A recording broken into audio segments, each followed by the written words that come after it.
भारत में पहली बार बनने जा रहा है एक ऐसा गांव जो सिर्फ ईंट पत्थर का नहीं बल्कि विचारधारा का प्रतीक होगा, जिसका नाम है हिंदू ग्राम और इसे बसा रहे हैं पंडित धीरेन्द्र शास्त्री। आपको बता दें कि इस गांव में किसी भी प्रकार की कोई रजिस्ट्री नहीं होगी। यहाँ पर सिर्फ होगा तो एग्रीमेंट, और इसकी पहली बुकिंग भी आ चुकी है जो आई है अमेरिका से। बागेश्वर धाम के पंडित धीरेन्द्र शास्त्री अब एक नया अध्याय लिख रहे हैं जिसका नाम है हिंदू राष्ट्र ग्राम, जो कि मध्य प्रदेश के छतरपुर जिले में बसाया जा रहा है। ये कोई आम गांव नहीं होगा। यहाँ पर हर मंजिल पर होंगे 333 फ्लैट, लेकिन खास बात यह है कि इन फ्लैट्स में किसी भी प्रकार की रजिस्ट्री नहीं होगी और ना ही इसे कोई भी व्यक्ति खरीद पाएगा। यहाँ घर पाने के लिए सिर्फ एग्रीमेंट होगा और यह अधिकार सिर्फ उन्हीं को मिलेगा जो कि सनातन संस्कृति और हिंदू राष्ट्र की सोच से जुड़े हुए हैं। तो चलिए जानते हैं कि आखिरकार पंडित धीरेन्द्र शास्त्री का हिंदू ग्राम कैसा होगा। छतरपुर में बाबा बागेश्वर धाम सरकार यानी पंडित धीरेन्द्र शास्त्री अब एक नया अनोखा गांव बसा रहे हैं जिसका नाम है हिंदू ग्राम। इस गांव की खास बात यह है कि यहाँ बनने वाली बहुमंजिला इमारतों पर हर फ्लोर पर 333 फ्लैट होगी, लेकिन इन फ्लैट्स में किसी भी प्रकार की रजिस्ट्री नहीं होगी। इस मेगा प्रोजेक्ट को बनाने में 480 करोड़ रुपया का अभी तक का खर्चा अनुमानित है।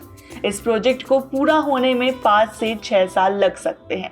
इसके हिसाब से इसका खर्चा और भी बढ़ सकता है। इन मकानों में रहने वाले के साथ एक एग्रीमेंट किया जाएगा, लेकिन इन्हें किसी भी प्रकार का मालिकाना हक नहीं दिया जाएगा। इसका मकसद क्या है कि हर जगह सिर्फ उन्हीं लोगों को मिले जो हिंदू राष्ट्र की सोच रखते हैं और सनातन संस्कृति से जुड़े हुए हैं। अब हम जानते हैं कि पंडित धीरेन्द्र शास्त्री ने उनके स्वप्न को लेकर क्या कहा। उन्होंने कहा कि यह एक प्रयास है कि सनातन धर्म और संस्कृति को जीवित रखा जाए। जो लोग इस विचारधारा को मानते हैं उन्हें एक साथ जोड़ा जाए। यह किसी एक व्यक्ति का प्रोजेक्ट नहीं बल्कि पूरी समाज का प्रयास है।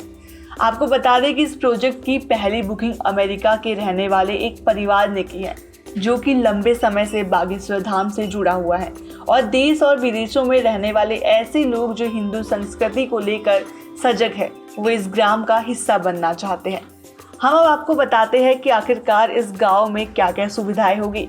आपको बता दें कि यहाँ पर होगा एक संस्कृत विद्यालय, साथ ही गौशाला, वेद पाठशाला, धर्मशाला, सनातन परंपरा पर आधारित जीवन शैली एवं धार्मिक आयोजन व प्रवचन स्थली भी इस ग्राम में बनाई जाएगी।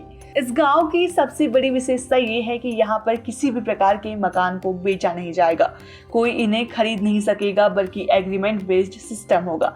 मकसद साफ है, जमीन या फ्लैट का कारोबार नहीं, एक विचारधारा को साथ लेकर धीरेन्द्र शास्त्री जी चलना चाहते हैं। तो क्या आप ऐसे गाँव में रहना चाहोगे जहाँ मकान नहीं संस्कार मिलेंगे, जहाँ रजिस्ट्री नहीं परंपरा होगी, जहाँ कारोबार नहीं संस्कृति होगी? क्या है आपका विचार इस पर? हमें नीचे कमेंट में जरूर बताएं।